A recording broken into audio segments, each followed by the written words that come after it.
Y ahora, el editorial con Glatzer Tuesta.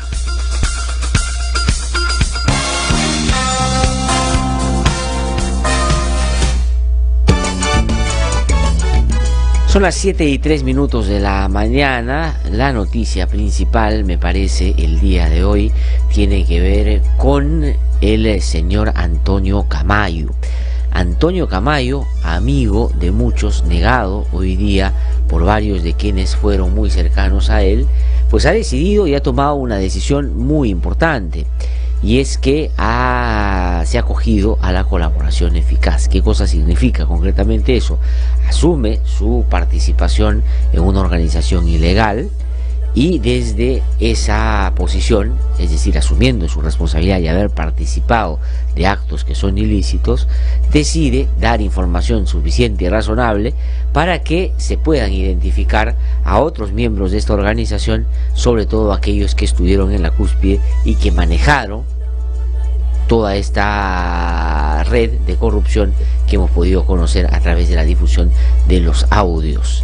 ¿Qué cosa significa en términos concretos? Que él tendrá no solo que decir, sino contribuir con información puntual que corrobore esos dichos y que lleve a la certeza a la justicia para que pueda identificar qué roles cumplían cada personaje de estos que ya fueron identificados previamente por una fiscal y que les atribuye ya claramente un nivel de vínculo con esta red claramente criminal. Eso ha generado y ha producido, ha tenido una consecuencia lógica y razonable cuando uno colabora y que tiene algunos beneficios. Él ha estado en el marco de una prisión preventiva que se le ha suspendido temporalmente para darle libertad condicional, por cierto, en el marco de esta colaboración que tendrá que intensificar para no perder lo ya obtenido. Y eso es una muy buena noticia, porque ya tenemos a uno que dice: yo sí participé de una red criminal, esto tenía una organización que era esta, estos eran los roles y yo voy a dar información variada que pueda llevar a la justicia a determinar quién es quién en el marco del funcionamiento de esta red. Eso por un lado ha hecho temblar seguramente a quienes participaban activamente de esta red, pero a quienes también se beneficiaron desde distintos sectores de su funcionamiento, porque esta era una red que estaba sentada en el sistema de justicia y que lo que le brindaba era servicios de impunidad a varios sectores, algunos empresarios, por cierto, algunos lavadores de dinero, algunos tratantes de personas, algunos políticos que han encontrado en la política el escenario para hacer y cometer fechorías, y así propios jueces y fiscales. ¿Qué cosa es lo que Camayo ha empezado a decir? ¿Qué es lo que se ha podido conocer en las últimas horas? Varias cosas. La primera, por ejemplo, que al señor Pedro Chávarri, que todavía es fiscal de la Nación y no debería serlo ya, porque su comportamiento, su falta de idoneidad y por supuesto su clara vinculación con esta red deberían haber llevado a salvaguardar el Ministerio Público y alejarlo de cualquier posibilidad de que este señor se siga trayendo abajo su imagen. Recibió, según Camayo, entradas para partidos de la selección de fútbol que le enviaba o le remitía Edwin Oviedo, otro personaje interesante en el funcionamiento de esta red que en base a prebendas buscaba relacionarse de mejor manera con operadores de justicia para que después le dieran un trato preferencial en aquellas situaciones en las que claramente está vinculado a delitos como asesinato o homicidio, para decirlo en términos más estrictamente penales. Y eso lo ha dicho el señor Camayo, según lo que se ha podido conocer y hoy ya difunden algunos medios de comunicación. Pero no solo eso, que ya es una cosa que pone al fiscal de la Nación en una situación mucho más grave de la que estaba hasta ayer por la tarde. También ha hablado que la tantas veces negada señora K es Keiko Fujimori.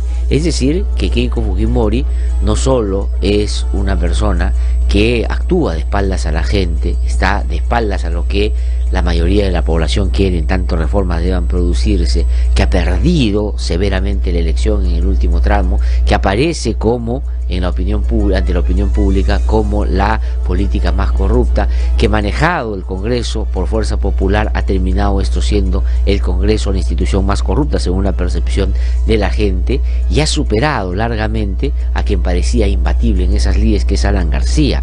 Pero ya no solo eso, sino que además de esa percepción de corrupción que tiene sobre Keiko Fujimori y su profesión política, claramente Keiko Fujimori termina siendo una persona que no es amiga de la verdad, es decir, que no ha dicho lo que realmente pasó, porque ella ha negado que es la señora K, pero además ha dicho que nunca se reunió con el señor Hinojosa Pariachi. Pues al parecer el señor Camayo, Toñito Camayo, amigo de varios que hoy día niegan esa relación, dijo, si es la señora K, Keiko Fujimori.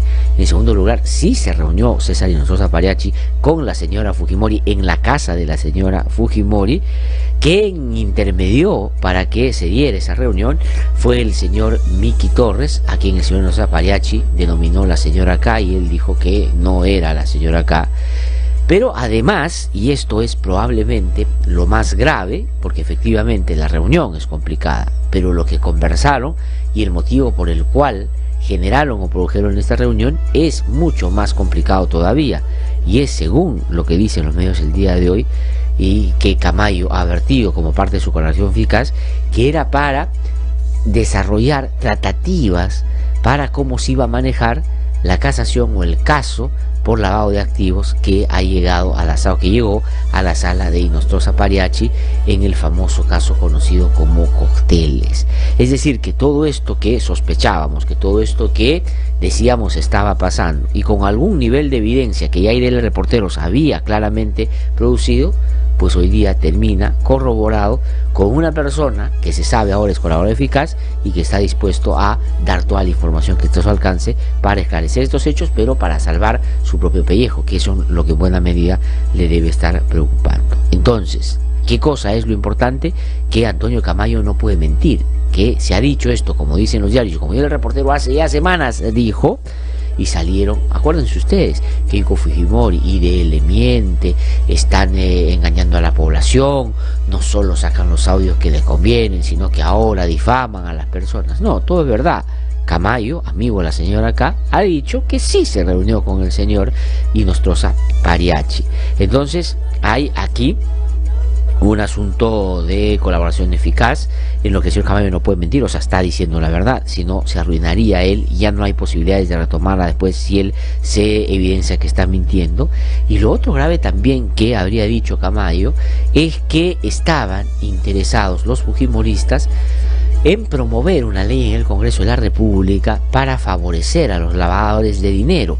Y esto, claro, cobra sentido en aquella conversación del señor Hinojosa Pariachi con el señor Eresi, que era ministro de Justicia, y que llama a Hinojosa Pariachi para poder, en base a lo que él había hecho de manera nefasta en la Suprema para favorecer a lavadores de dinero, cosa que la propia Suprema tuvo que corregir más adelante, armar un proyecto de ley para cerrar ese candado y favorecer a quienes están inmersos en este delito. Consecuencia lógica de eso, favorecer, entre otros, a Keiko Fujimori y a quienes están involucrados en denuncias con esas características.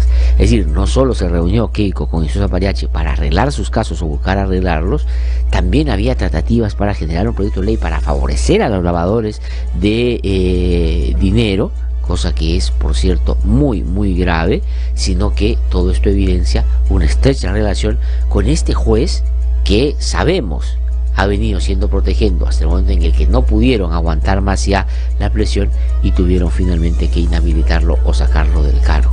Pero mucho más tendrá que decir el señor Camayo, e Hinojosa Pariachi tendrá, porque mintió en su defensa, está todo el derecho de decir lo que le parece en sede fiscal, pero si los hechos se esclarecen y se determina que él estuvo inmerso en tratativas de esa naturaleza, pues lo que puede venirse muy tempranamente es una situación difícil y puede terminar preso, cosa que correspondería desde mi modesto punto de vista. Lo otro es que en el Congreso de la República, y esta es otra noticia importante, son las 7:12 ya de la mañana, otra vez Fuerza Popular haciendo uso de su fuerza, pero haciendo gala también de su poca capacidad de entendimiento de lo que la población en este momento está necesitando y pidiendo, ha blindado una vez más al señor Pedro Chávarri. Pese a que se conoce que ya Camayo dijo que este señor también estaba en tratativas con Oviedo, que es una raya más al tigre en un personaje como el señor Pedro Chávarri, que en los últimos tiempos ha amenazado inclusive hasta el presidente de la República usando el cargo para fines que no son los que la Constitución establece, en fin, para una representación tan importante. Pero él sigue en esta campaña desde la Fiscalía para defenderse, y en Fuerza Popular van a defenderlo hasta donde den sus fuerzas. Y ayer ha habido una nueva expresión. ¿Qué cosa es lo que sucedió? Ayer tenía que discutirse este caso en la comisión, una comisión pertinente en el Congreso de la República, pero resulta justo cuando se estaba por discutir el caso de Pedro Chávarri, de pronto algunos congresistas se esfumaron, se fueron, se fugaron. ¿Y qué cosa resultó, o qué cosa es lo que pasó después de ello? Es que no se pudo completar el quórum para discutir la situación que estaba prevista de Pedro Chávarri. Miren la burda actuación de estos personajes, que para salvar a Chávarri no tienen ningún miramiento en, pese a que las cámaras estaban mostrando justamente esta sesión, pues irse y no regresar para no adelantar el debate sobre la situación de este personaje que debe o está haciendo tanto daño ya al propio Ministerio Público. 6 de Fuerza Popular se fueron, lo que claramente impidió que se pudiera discutir. Pero también el señor César Vázquez de Alianza para el Progreso no estuvo, dicen por un tema de enfermedad que parece que sustentó ahí nomás cuando esto se estaba discutiendo en la comisión. También poco estuvo Víctor Andrés García Belaúnde, que para estos fines a veces ya vale la pena contarlo junto con los fujimoristas, porque uno no entiende o determina claramente a qué está postulando, jugando el parlamentario de Acción Popular cuando se discuten cosas importantes de esta naturaleza. Pero en la práctica no se pudo generar quórum y eso terminó salvando a Pedro Chávarri. Si alguno de esos 6 hubiera estado, o los que por enfermedad o por otro motivo hubieran podido ir a participar de esta reunión, de pronto la suerte de Chávarri estaría echada allá, pero como lo quieren blindar y saben que esto va a ser un escándalo, prefieren jugarse este plan B para, en la idea de que esto puede pasar desapercibido. Vergüenza es lo que nos tiene que dar una actuación con esas características. Otro asunto también importante que se ha producido el día de ayer, y tiene que ver con la catadura moral de estos congresistas realmente no solo impresentables, en algunos casos iletrados, y digo en general, y personas que tienen un desprecio abierto por la ética y por el buen comportamiento que demanda el ser un parlamentario. Hay una congresista que se llama Esther Saavedra, que es saltimbanqui porque estuvo en el Partido Nacionalista cuando el barco se estaba hundiendo, saltó y se convirtió en fujimorista. Fue acogida porque en el fujimorismo, digamos, ha terminado siendo en ese sentido una instancia de claro reciclaje de personajes que vienen de distintas procedencias. Y ayer, en un acto vil, atentó físicamente contra un periodista llamado Edgar Alarcón en Tarapoto. Periodista que además ella había antes ya denunciado por difamación, porque este periodista se ocupó de un tema de interés público, indagar si lo que la señora ha dicho en torno a sus estudios primarios eran verdad o no, y él logró identificar o dar cuenta de información que mostraba que la señora pudo haber mentido y la difundió. Entonces ella lo creyó, lo denunció, y su caso fue avanzando increíblemente, porque en este país hay jueces y fiscales que realmente funcionan y dentro de algunos años van a ser como Inostroza Pariachi sin lugar a duda, y a veces admiten estas demandas y hacen y generan apuros y apremios a periodistas que en el ejercicio de su labor hacen pues estas cosas que a veces le generan tensiones. Pero no contenta con eso, ayer agredió al periodista, esta congresista, y eso es una vergüenza. Es tan vergonzoso que Miki Torres de Fuerza Popular no le queda otra que decir que esto es inaceptable, que la van a someter a la ética en su partido. Digamos, eso es bien difícil de imaginar, la ética en Fuerza Popular o los procedimientos internos para sancionar éticamente a los fujimoristas es un asunto casi de realismo mágico. No sé cómo será eso, no se me ocurre cómo será, pero dice que la van a someter. Pero lo que sí debe pasar sin duda es que en la comisión de ética tienen que ver el caso de esta persona, esta señora Esther Saavedra. Bueno, desde mi modesto punto de vista ni siquiera debería estar en el Congreso, y ahora que ha agredido, pero después ha pedido disculpas, que dice que estuvo indignada y que pide disculpas, no debió hacerlo, que es un mal comportamiento. Pero eso no la libera, me parece, de una clara responsabilidad que tiene que ser sancionada desde mi modesto punto de vista con una suspensión. El otro tema, son las 7:18 de la mañana, tiene que ver con lo que ayer temprano aquí comentábamos, pero no pudimos profundizar porque fue a la par del programa, ya estábamos nosotros terminando, y tiene que ver con que el presidente de la República, cumpliendo con su palabra, ha anunciado o anunció ayer la convocatoria al referéndum el 9 de diciembre, que va a ir de la mano o a la par de la votación que va a haber de segunda vuelta en por lo menos 15 o 16 regiones de nuestro país. Esa fue la idea desde el comienzo, que se procuraran dar los debates de manera célere para que pudieran estar todas habilitadas las reformas, los planteamientos de reforma hasta el 4 de octubre, para que 2 meses antes, como establece la Constitución, el presidente pueda convocar a que el referéndum se haga el 9 de diciembre. Pues bueno, eso ha sucedido. El presidente hizo las propuestas, fue al Congreso de la República. En el Congreso de la República, con una vocación por avanzar de perfil y hacer trampa, claramente, pues demoraron, no quisieron discutir, lo patearon. Tuvo que el presidente de la República plantear una cuestión de confianza para que estos señores, viendo la posibilidad de que podían quedarse sin trabajo, y algunos de ellos con claramente la imposibilidad de conseguir a un otro con tan buenas condiciones, decidieron acelerar el debate y aprobar aquello que el presidente había inicialmente planteado. El presidente planteó 4 reformas constitucionales muy concretas, y sobre esas se discutió de manera muy intensa, y al final se lograron aprobar las 4.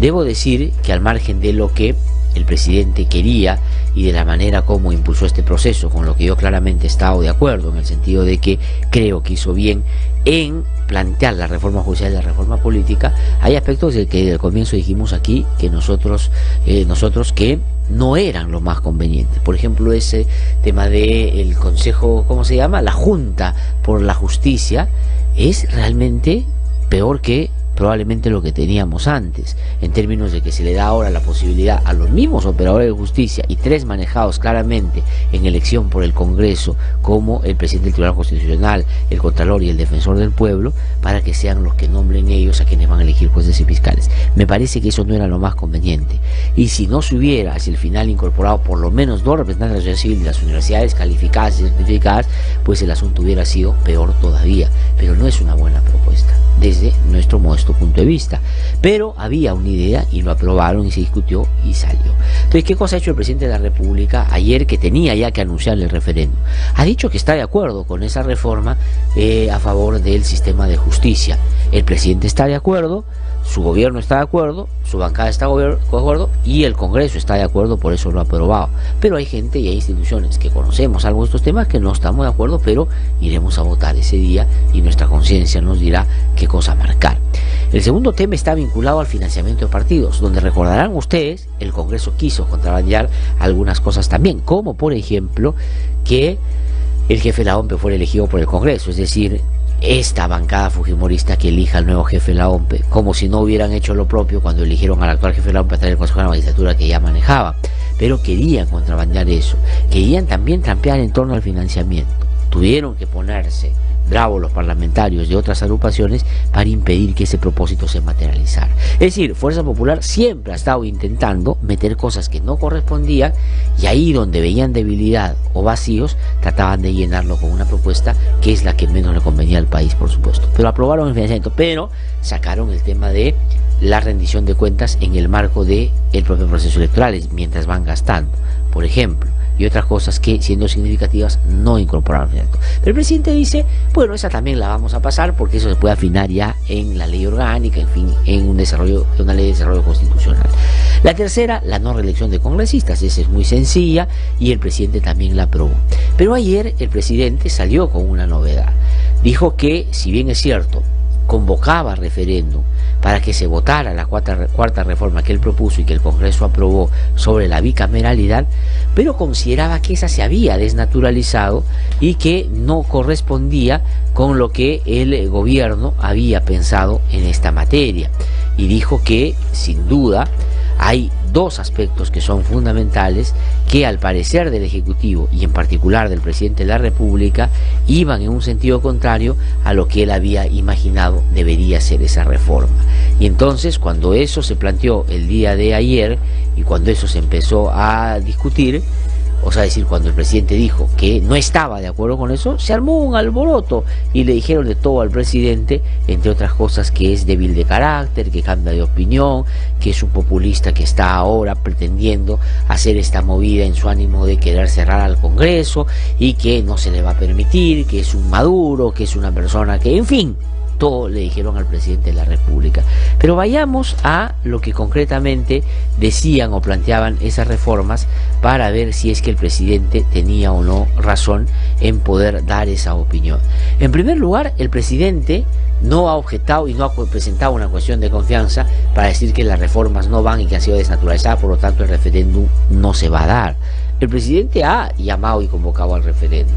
Lo que el presidente ha hecho es dar una opinión frente a uno de los puntos con lo que no está de acuerdo. Y el presidente tiene el legítimo derecho de no estar de acuerdo. Claro, se le critica y dice, ¿cómo es posible que su bancada votó a favor de eso? Que su premier votó a favor de eso, que su ministro de Justicia votó a favor de eso. Y hay algunos que han dicho que inclusive la pregunta o la sugerencia que le dio la comisión Wagner cuando él les consultó si estaban o no contrabandeando algunos asuntos que pueden ser fundamentales, la comisión le dijo que no, que eso había que interpretarlo en esta clave y que no estaban finalmente metiendo algo que no había estado en la línea del presidente de la República, y él finalmente dijo estar de acuerdo. Entonces han dicho que cómo es posible que si todos votaron, el presidente salga con una posición distinta.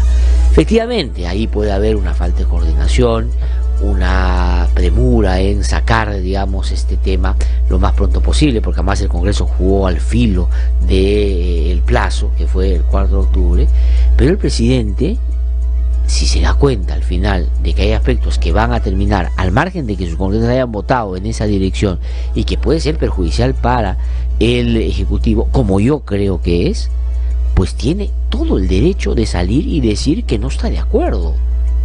O sea, el presidente es un ciudadano, el presidente ha promovido esto, y si el presidente, más vale tarde que nunca, como ha dicho la congresista Donaire, se da cuenta de que efectivamente eso, en una reflexión mayor, puede no ser favorable para un equilibrio de poderes, ¿por qué el presidente no puede expresar? ¿Por qué hay que descalificar ese punto de vista diciendo que es incoherente, que no concuerda con su bancada? La bancada puede haber, en el ánimo de sacar adelante la reforma, haber establecido ahí un nexo y un acuerdo para tratar de, una vez por todas, acabar con esa discusión que en algún momento se tornó muy tensa. Y ahí puede, en ese ánimo, haber considerado de que eso se podía desarrollar después vía por otra vía, como me ha hecho notar un par de parlamentarios con los cuales conversé el día de ayer de la bancada oficialista, que habían dicho que podían manejarlo de otra manera después, como el tema de la paridad, por ejemplo, en torno a hombres y mujeres de cara a los que iban a postular para la bicameralidad. Inclusive en el caso de la cuestión de confianza había que esperar lo que el Tribunal Constitucional quiere enmendarle al plano.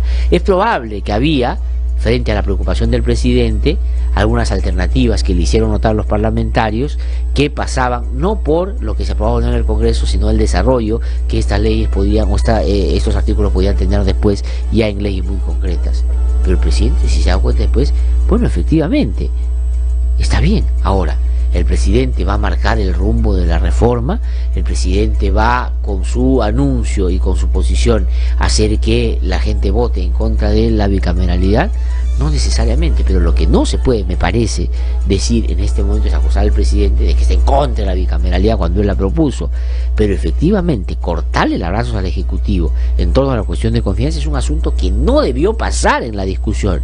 Y si los congresistas de Alianza, de Peruanos por el Cambio, incluidos el ministro, el primer ministro de Justicia, el primer ministro, votaron en relación a eso, pues se equivocaron. Estuvo mal que votaron, no debieron votar de esa manera. Y si el presidente les enmienda la plana, bueno, está bien, es mejor ahora que después. ¿Por qué? Porque el presidente ha convocado y ha expresado un punto de vista que a mí me parece legítimo. La gente votará, o sea, el presidente no está interrumpiendo el proceso. No es que ha dicho, como no aprobaron esto como yo quería y han desnaturalizado, por lo tanto no convoco al referéndum, hago nuevamente cuestión de confianza y con eso censuran a gabinete y cierro el Congreso de la República. No ha sido su intención. Ha convocado ya, el referéndum está convocado y la gente decidirá. Si la gente en diciembre dice, oye, el presidente es mentiroso, no es coherente, debió votar junto con su ministro de Justicia, con su ministro, primer ministro, con su bancada, a ellos sí consideramos que están haciendo una labor loable, el presidente es un desconsiderado, voy a votar sí porque yo no soy, bueno, votarán sí y la bicameral se dará. Pero desde el punto de vista del presidente en sí mismo contiene una preocupación que él quiere hacer notar, me parece que es legítimo. Ahora, ya en el Congreso, algunos que han empezado a ponerse demócratas, a ponerse muy institucionalistas, a ponerse muy éticos y morales, sobre todo los apristas. Jorge el Castillo, ¿verdad?, que se ha dicho que renuncie el primer ministro y que renuncie el ministro de Justicia, porque no puede ser en un país donde si hay algo de decencia, pues estos personajes se quieren después de que les han enmendado la plana. No puede ser posible. Si yo fuera primer ministro, ya hubiera renunciado inmediatamente porque me sentiría desautorizado.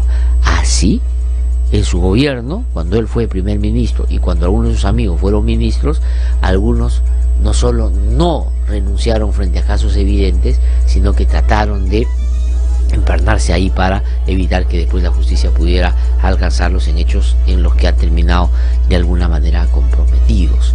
Además, hablar de ética y moral en un partido donde, digamos, hay altos cuestionamientos en el ordenamiento de su propio líder, me parece, la verdad, que termina siendo un chiste de mal gusto, ¿no es cierto? Entonces ahora están pidiendo que las cosas se resuelvan de esa manera. Y en todo caso, si es que el primer ministro y el ministro de Justicia tendrían que renunciar, porque el presidente opte por convocar a otras personas que puedan, en un escenario como el que se viene, que seguramente va a tener altas tensiones también, poner a personas con un perfil propio, democrático y claramente, ¿no es cierto?, dispuestos a no dejarse amedrentar ni por el aprismo en su alianza con el fujimorismo, ni menos con el mandato de los patrones de estas dos organizaciones que lo que quieren es utilizar el Congreso, y lo están haciendo ya para defenderse de sus apremios judiciales.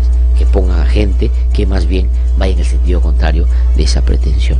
Pero me parece que, claro, tienen que mejorar la coordinación con el presidente, su bancada, que debieron haberse dado cuenta antes, que el presidente no debió haber, antes de que se aprobara o se llamara al referéndum, pronunciarse sobre si es que eso estaba... Bueno, en fin, hay varias consideraciones que uno puede hacer en relación a este tema, pero es como que le pasa a uno en la vida cotidiana en general. ¿Qué cosa es mejor? Que en algún momento te des cuenta y que lo expreses, o que te des cuenta y no digas nada.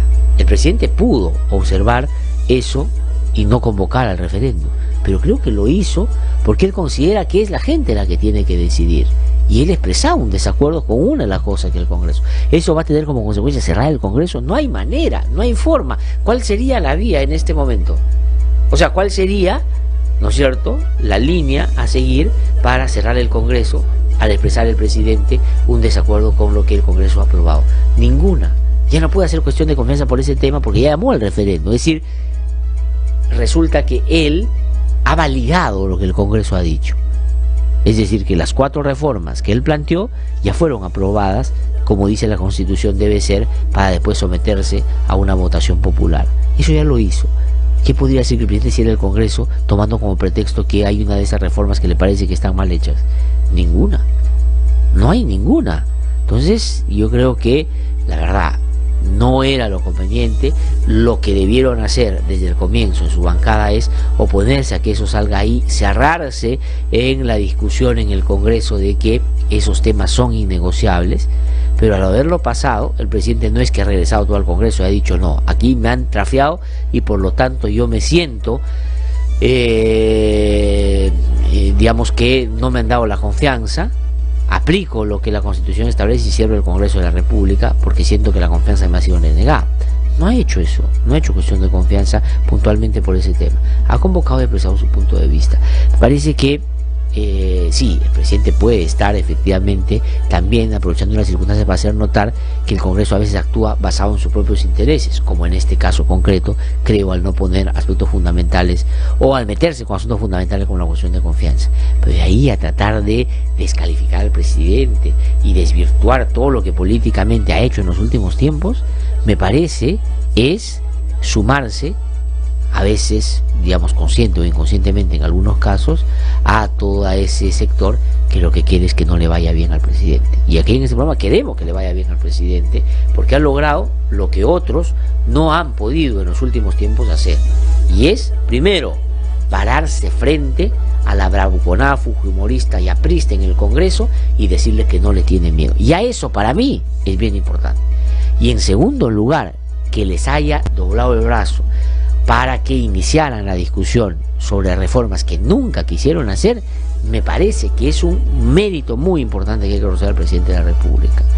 Y en tercer lugar, que la gente esté de acuerdo con eso y que finalmente ve en el presidente alguien que puede de alguna manera canalizar esas demandas que muchos años han venido siendo administradas por políticos corruptos, algunos desinteresados y otros claramente mafiosos, me parece también es una cosa muy importante. Porque ahora después el desacuerdo con el Congreso de la República se desvirtúa todo eso y el presidente se ha convertido en un problema para gobernar en el país.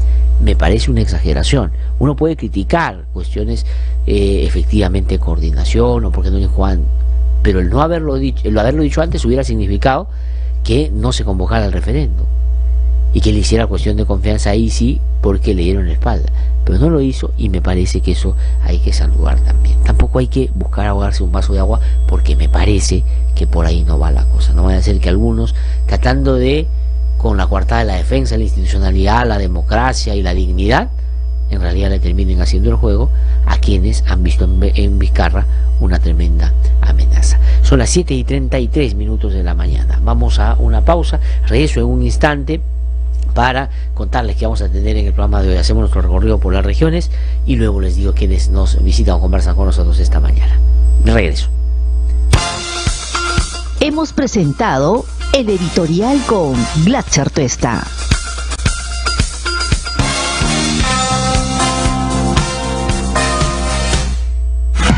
A esta hora, noticias de la red, descentralizando la información.